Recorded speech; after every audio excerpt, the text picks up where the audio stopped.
Alright guys, welcome back to the channel. I know it's been a long time. It's getting late, but I'm out here working, building a custom bed frame for my daughter.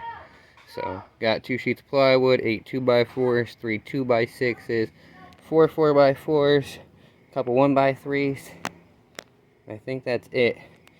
So we're gonna cut the 4x8 sheets down to the width I need, and then cut an angle on them to kind of give it like a roof shape and make it into like a Barbie house loft bed. So got my first 4 poles cut down.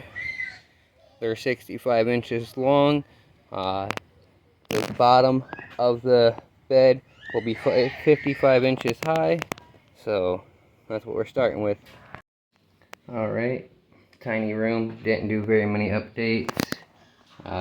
2x6, 82.5 inches long. Got sideboards running in.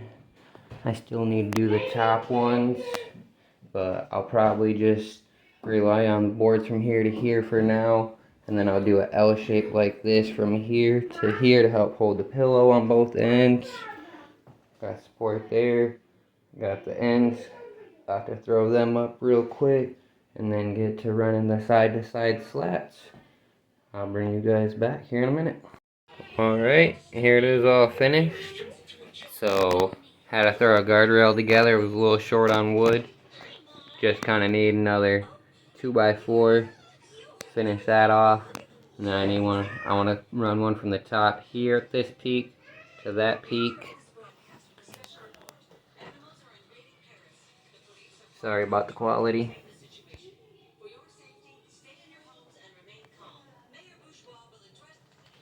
That's an extra board I gotta take out when I go, but this is it. Under $205. So far I spent $202.08. So next is to paint it and finish that guardrail. Thanks and stay tuned.